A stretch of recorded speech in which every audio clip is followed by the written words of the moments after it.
세상에는 세 종류의 자원이 있습니다. 에너지, 원재료, 그리고 지식.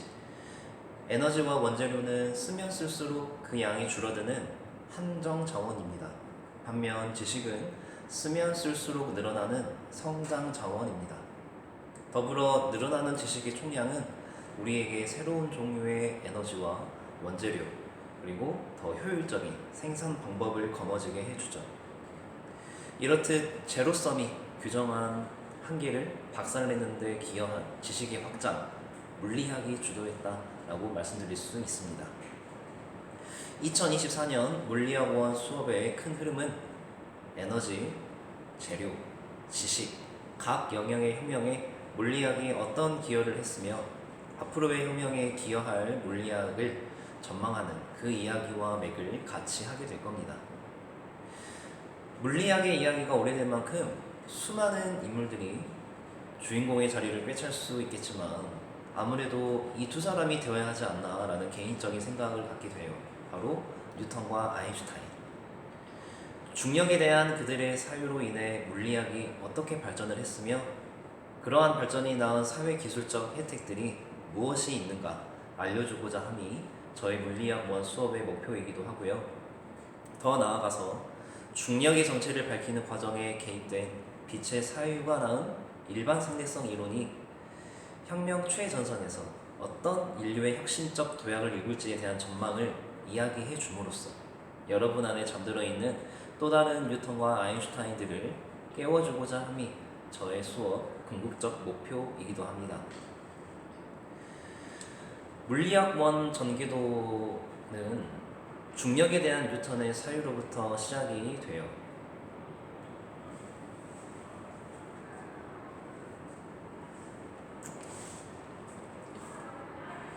중력에 대한 뉴턴의 사유.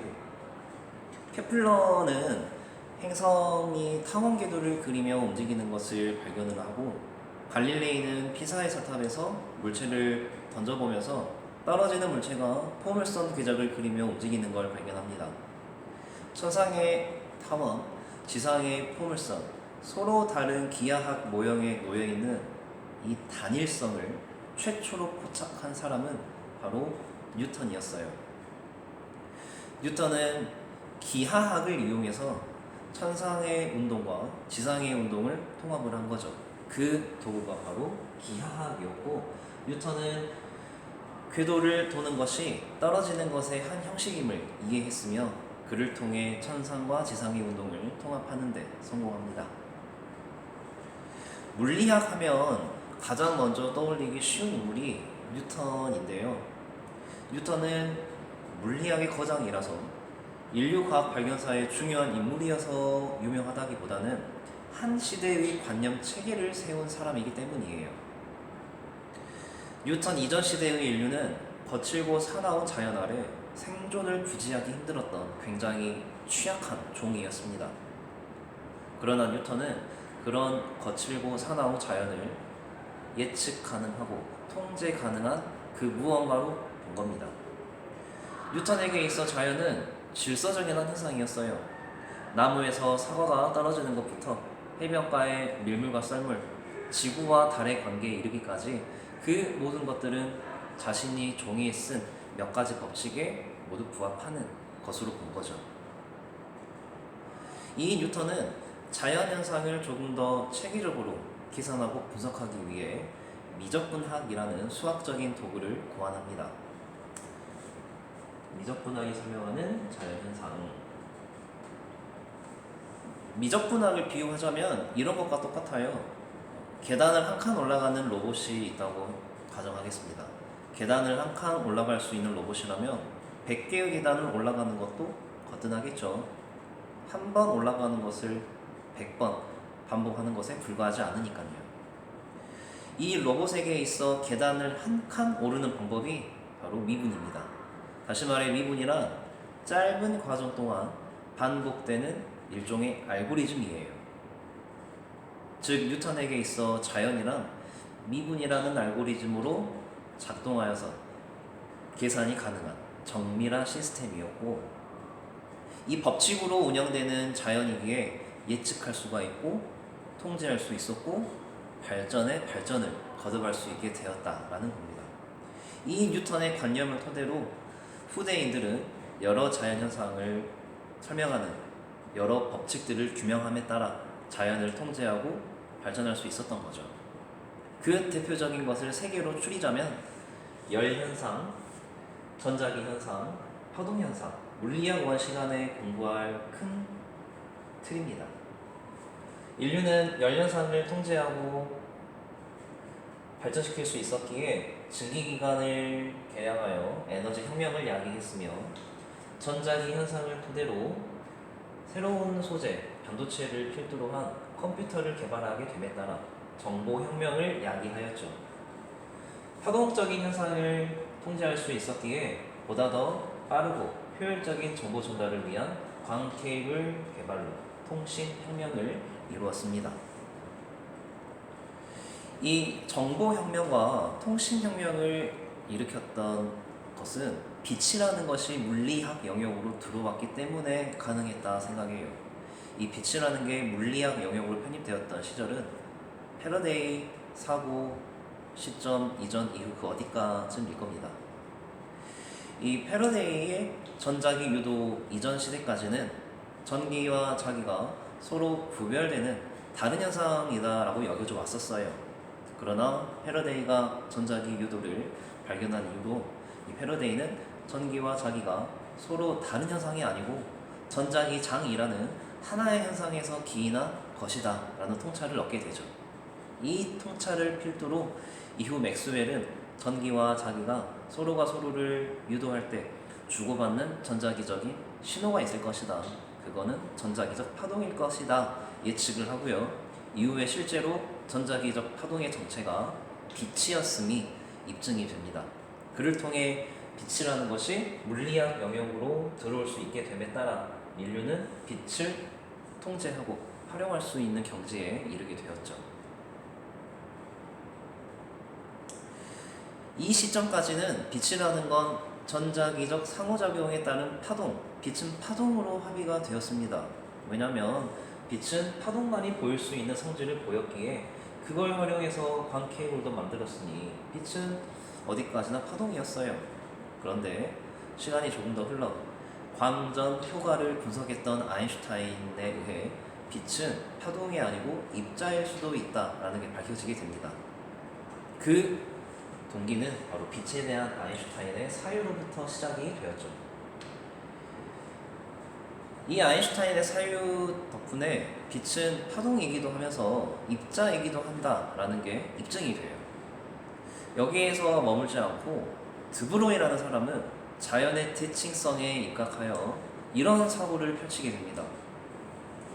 전자기적 상호작용에 따라 생기는 빛, 근본적으로 전기적인 성질을 띠는 전하라는 입자에서 도출된 빛이라는 것이 이중적인 성질을 띈다면 그의 모체인 전하라는 입자도 이중적이어야 되지 않겠느냐라는 논리를 펼치는 거예요.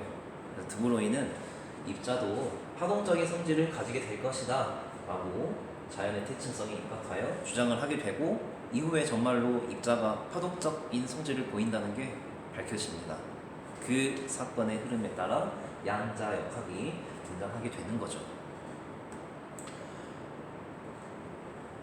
아인슈타인의 빛에 대한 사유는 빛의 이중성, 물질의 이중성뿐만이 아니라 시간과 공간에 대한 사유의 틀도 바꿔버렸어요.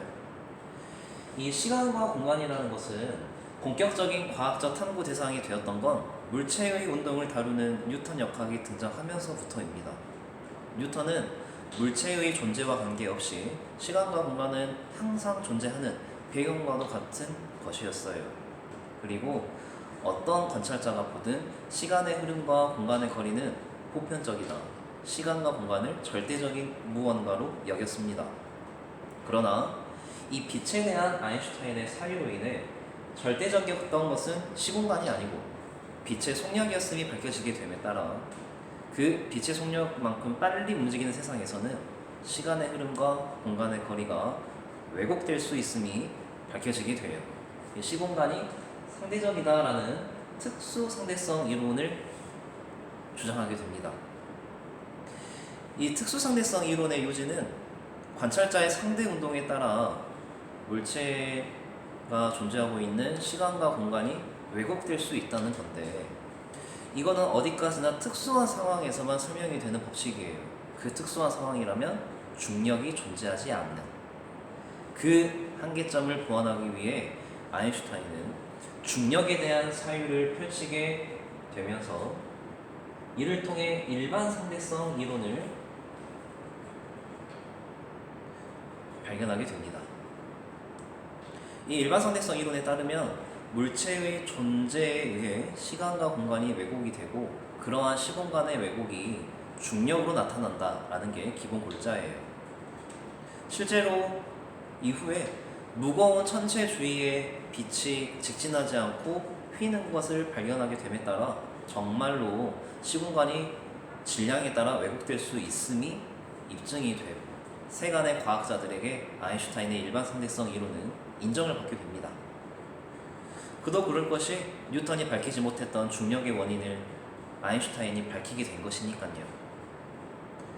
이 일반 상대성 이론은 중력의 원인 이외에도 블랙홀의 존재, 중력파의 존재를 밝히는 쾌거를 이룩했고, 우주 팽창의 원인으로 암흑 에너지라는 개념을 도출해냅니다. 앞으로 이 암흑 에너지의 실체에 대한 비추가 주목이 돼요.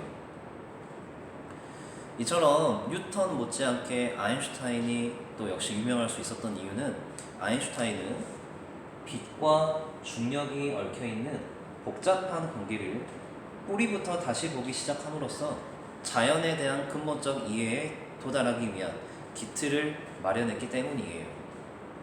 그렇게 탄생한 일반 상대성 이론, 이 내용물들은 앞으로 각 영역의 혁명의 극단에 위치하여 새로운 신기술을 선도할 것으로 전망이 됩니다. 가령 인공 블랙홀이 개발된다면 우리는 공간 이동에 새로운 패러다임이 열리게 될 거예요. 먼 곳을 달려가는 게 아니라 먼 곳을 끌어오는 게 가능할 수도 있어요. 소위 축지법이 가능할 수 있다는 거죠. 중력파의 존재를 좀 더 세밀히 탐지할 수 있는 기술이 개발된다면 우주 관측에 새로운 장이 열리게 될 것입니다. 그리고 인공 태양이 개발된다면 인류는 에너지 문제로부터 상당히 자유로워질 수 있어요. 또한 암흑 에너지라는 것이 물리학 영역으로 편입이 된다면 인류는 에너지 문제로부터 완전히 해방될 수 있을 거라 생각이 됩니다. 그리고 양자 역학에 의한 양자 컴퓨터는 새로운 정보 혁명을 일으킬 것이에요. 이처럼 물리학이 발전해온 역사와 인류 문명의 변혁은 같은 궤를 해오고 있었습니다. 물리학은 인류가 발견한 것 중 가장 위대한 것이에요. 이 물리학 덕분에 전 세계의 인류는 하나로 연결될 수 있었고, 현재의 인류가 과거의 인류와도 하나가 될 수 있었습니다. 이 물리학은 시간과 공간의 굴레를 벗어나게 해주었어요. 이처럼 여러분이 물리학 원을 열심히 공부하시게 되면 시간과 공간을 넘나드는 마법사가 될 수 있습니다.